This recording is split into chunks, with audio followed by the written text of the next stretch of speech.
Ciao e bentornato nuovamente nel mio nuovo video, e se sei nuovo benvenuto, iscriviti al canale, clicca sulla campanella, lasciami un messaggio qua sotto, anche semplicemente un cuoricino, mi raccomando, perché è importante per farmi conoscere su internet, quindi aumentare sempre di più i video che porterò e tante novità. È importante che tu mi aiuti in questo. Questo video verrà caricato sia nel canale di psicologia e sia nel canale di cucito. Perché? Perché può essere utile per tutti e due i canali. Per cui faccio un video unico e lo carico sui due miei canali diversi. Farò degli esempi anche di cucito, cercando di farvi capire il più possibile come possiamo gestire al meglio i nostri progetti. Quindi in questo video io mi avvalgo dei miei studi di psicoterapia della Gestalt, che poi è la mia specializzazione, e tramite questa vi spiego un po' come avviene il soddisfacimento dei bisogni alla fine. Per chi non mi conoscesse, sono Cristiana Carpentieri, sono psicologa e psicoterapeuta della Gestalt. A seconda dei nostri obiettivi cerchiamo il modo per soddisfarli. Ognuno di noi ha i nostri obiettivi, i nostri bisogni, e cerchiamo di soddisfarli. Come avviene? Avviene tramite il confine tra noi e il mondo. Quindi ci siamo noi come persone, ma noi viviamo nel mondo, siamo immersi nel mondo, viviamo a contatto con la natura, con le persone. La cosa importante non è solamente la persona, ma anche l'ambiente. Per soddisfare i nostri bisogni, infatti noi abbiamo bisogno, appunto, abbiamo la necessità di interagire con l'ambiente.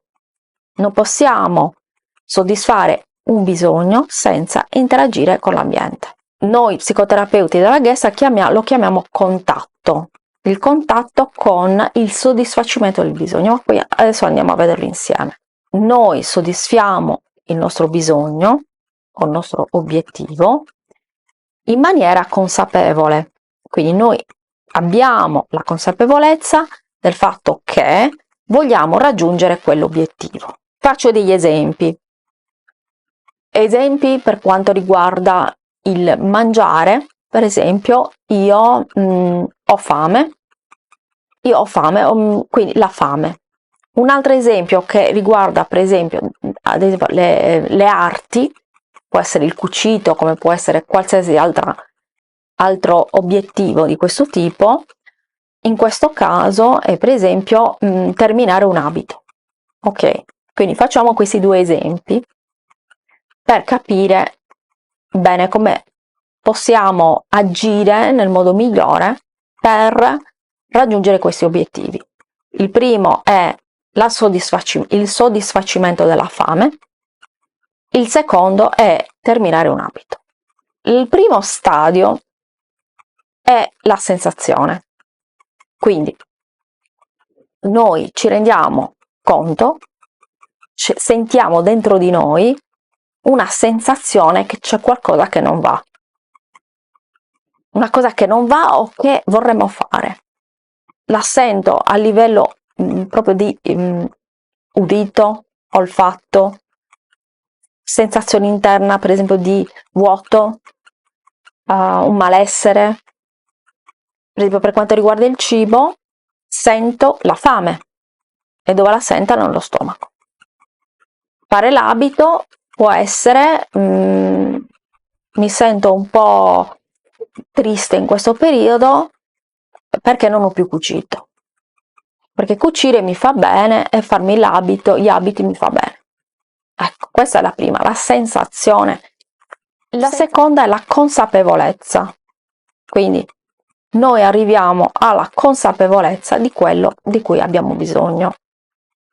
Nella sensazione non sappiamo di cosa abbiamo bisogno, sentiamo una sorta di vuoto, oppure fastidio allo stomaco, Nella seconda fase c'è la consapevolezza. Cosa vuol dire? Ci rendiamo conto di che cosa abbiamo bisogno. Nel caso del cibo abbiamo bisogno di mangiare, nel caso del cucito abbiamo bisogno di cucire un abito perché comunque ci distraiamo e abbiamo bisogno di distrarci o comunque di cucire perché ci fa bene.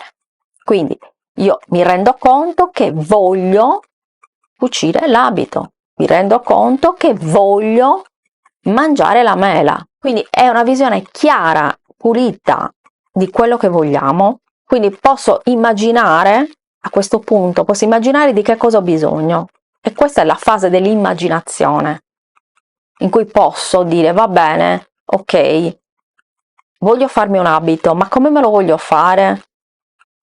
Che stoffa voglio utilizzare? Nel caso della fame, ma di che cosa ho fame? Di frutta? Mi vorrei mangiare una pizza? Poi, sempre in questa fase, io penso come ci posso arrivare? Cioè, quali sono le azioni che devo fare? È tutto mentale, è tutto mentale. Quali sono le azioni che devo fare per arrivare al mio obiettivo? Cosa mi serve per arrivare? Per esempio, voglio farmi un abito di pizzo, però non ho il pizzo. Quindi, per farmi l'abito di pizzo dovrei comprare il pizzo. Oppure mi chiedo, ce l'ho il pizzo? Del pizzo a metraggio messo da parte per farmi una maglietta o un abito? In questo caso, a seconda delle situazioni, potremo anche chiedere aiuto agli altri. Per esempio, ci sono delle situazioni in cui, per esempio, io non sono sarta, però vorrei un abito su misura. Oppure vorrei comprarlo. So che ho bisogno di un abito per andare a una festa, perché voglio essere carina, perché voglio un abito nuovo e via dicendo. Quindi questa è la consapevolezza, che già comunque è un passo molto in avanti nei casi di patologia e di problematiche alla risoluzione del problema, perché se siamo consapevoli di quello che vogliamo, siamo già a metà dell'opera. Per esempio, nel caso in cui abbiamo avuto delle esperienze negative, magari stiamo male, siamo consapevoli di stare male, magari per un problema emotivo, di ansia, attacchi di panico, depressione, potremmo chiedere a questo punto aiuto ad una persona competente, quindi in questo caso medico di famiglia, psicologo, psichiatra e via dicendo. Terza fase è la mobilitazione dell'energia. Una volta che io ho capito di che cosa ho bisogno, cosa devo fare per arrivare al soddisfacimento del bisogno, quindi al mio obiettivo, quindi nei 3 casi che ho citato, poi alla fine sono 3, nel caso in cui sono depresso devo andare non so, dal medico, prendere un appuntamento dal medico, nel caso in cui ho fame mi devo alzare dalla sedia, andare dentro e mangiare quello che voglio mangiare. Quindi mobilito la mia energia interna, quindi attivo le risorse, ecco, interiori, e questa è la motivazione. Quanto sono motivata a raggiungere il mio obiettivo? Qua è molto importante la motivazione, perché a un certo punto penso, ma devo andare, prendere l'appuntamento dallo psicologo, ma poi magari vengono a sapere che vado dallo psicologo, perché ancora in Italia siamo così, che vergogna, chissà cosa pensano, oppure devo andare dalla sarta, mi deve prendere le misure, devo comprare la stoffa. Insomma, la motivazione è quella spinta che ci porta, interiore, che ci porta a volerla veramente fare quella cosa. Quindi vuoi veramente guarire? È il caso di andare dallo psicologo. Vuoi veramente mangiare? Beh, se vuoi mangiare ti devi alzare e andare a mangiare, ok? Vuoi veramente cucirti l'abito? Se vuoi cucirti l'abito o da sola o comunque andare dalla sarta, ti devi dare una mossa. In questa fase tu devi pensare al tempo che hai a disposizione, prima di tutto. Tempo per andare dalla sarta, cucirti l'abito oppure andare dal medico, o il tempo di prepararti una cena, per esempio, o un pranzo completo piuttosto che un altro. Dipende dal tempo che ho a disposizione. Se ho poco tempo a disposizione per mangiare, mi faccio un panino piuttosto che un pranzo completo. Quindi è la fase della pianificazione. Il materiale che ho a disposizione, cioè inutile che io mi voglio fare la pasta asciutta, la pasta con le arselle se non ho le arselle. Ah, ho voglia di pasta con le arselle, ma se non hai le arselle non te la puoi fare. Quindi materiali a disposizione. Materiale a disposizione può essere per chi cuce, ho la stoffa giusta, ok, ho le macchine che possono farle, sì, posso fare questo, lo posso fare perché ho tutte le macchine, ho tutta l'attrezzatura disponibile per poter fare quel tipo di abito. La motivazione in questo caso è importante perché mi spinge all'azione, mi spinge a dire lo voglio talmente tanto che adesso prendo e lo voglio fare. Se non sei motivato abbastanza, tu qui cosa ti fai? Ti blocchi. Ti blocchi. E come ti blocchi? Vabbè, dai, rimando. Ecco, procrastini. La procrastinazione. Dai, lo farò un altro momento.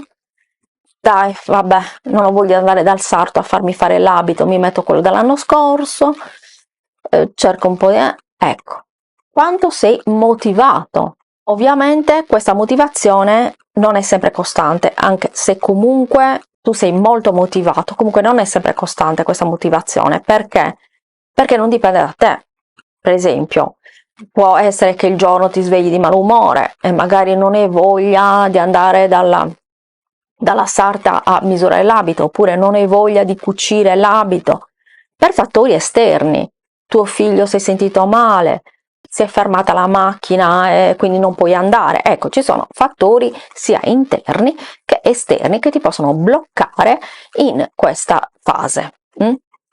Il quarto punto è l'azione. L'azione che è comunque il contatto. Agisco, quindi nei 3 casi mi alzo, mangio, mi faccio il panino e mangio, quindi faccio contatto col mio obiettivo, col mio progetto, ecco, faccio contatto proprio. Ho a disposizione un'ora, per esempio per cucire, mi metto un'ora a cucire, ok? Ecco, oppure prendo la macchina e la macchina funziona, tutto va bene, vado dalla sarta a farmi fare l'abito, oppure so che in frigorifero c'è, faccio una pasta alla carbonara perché comunque ho le uova. Ecco, lo faccio però in quel momento, non lo penso, lo faccio. Quindi mangio, preparo e mangio. In quel caso tu prepari e mangi. Quindi il contatto può essere più o meno lungo, a seconda di quello che devi fare. Se mangi durerà mezz'ora di cibo perché stai mangiando. Se devi fare un abito, chiaramente è più complesso, ci vorranno giorni, non puoi cucire un abito un'ora, a meno che non sia facilissimo. Devi pensare che va bene, allora, oggi cucio un'ora, domani cucio 2 ore, ecco, fino al soddisfacimento, perché lo step successivo è il soddisfacimento, cioè l'abito è finito e sono soddisfatta perché mi sta benissimo, perché ho fatto un bel lavoro, oppure per esempio ho soddisfatto la mia fame, quindi sono soddisfatta, sono arrivata al mio obiettivo a quel punto, con la soddisfazione. A volte infatti facciamo delle cose e non siamo soddisfatti, spesso non siamo soddisfatti perché quell'abito non è stato cucito, non è uscito molto bene, ha un po' una cucitura storta, ci può essere, però qua io dico cerchiamo di perdonarci, di accettare anche i nostri sbagli, perché sbagliando si impara, accettando anche il fatto che la vita è fatta anche di fallimenti, oltre che di goal, come dicono gli americani, cioè di raggiungimento dell'obiettivo. Però intanto tu ci hai provato. Il problema nella curva di contatto, così chiamata, il ciclo della curva di contatto, noi la chiamiamo così, il problema è quando ci fermiamo prima. E perché, come mai tu ti sei fermato prima del soddisfacimento del bisogno? E lì si può lavorare, si lavora con lo psicoterapeuta della Gestalt, che ha studiato, insomma, questa modalità di risolvere, diciamo, i nostri bisogni e i nostri obiettivi in questo modo. Finito il progetto, ti puoi dedicare ad altro. Quindi, se il progetto non è perfetto, tranquillo, si può, tranquillo o tranquilla, si può arrivare alla perfezione, chiamiamola perfezione, con la pratica. Ci vuole pratica in tutte le cose che dobbiamo imparare, tutte. La prima volta il tiramisù non ti uscirà perfetto, ti uscirà perfetto il quarto e il quinto tiramisù. Per quanto riguarda la cucina, l'abito all'inizio ti sembrerà un po' corto o troppo lungo o con la cucitura storta. Con la perseveranza e la motivazione diventerai sempre più bravo. Perché ho fatto questo video? Per farvi capire che per il raggiungimento del nostro obiettivo dobbiamo passare attraverso tutte queste fasi. Se noi siamo consapevoli della fase in cui siamo e perché ci fermiamo, ci dobbiamo anche fare delle domande. Come mai non sono riuscita a raggiungere quell'obiettivo? Perché mi sono fermata prima? Come mai? L'ho fatto per paura? L'ho fatto per insicurezza? Per poca fiducia in se stessi? O per colpa di altri? O per colpa di situazioni particolari? E questo ci può far capire anche come rimediare, come possiamo agire per modificare magari la nostra motivazione, il nostro carattere. La consapevolezza è già molto quando siamo consapevoli, perché poi se tu ti fermi ad uno stadio e non vai avanti, automaticamente sarai consapevole del fatto che non sei arrivato, che non l'hai fatto, non hai raggiunto l'obiettivo. Che poi non è sempre negativa la cosa, sia chiaro.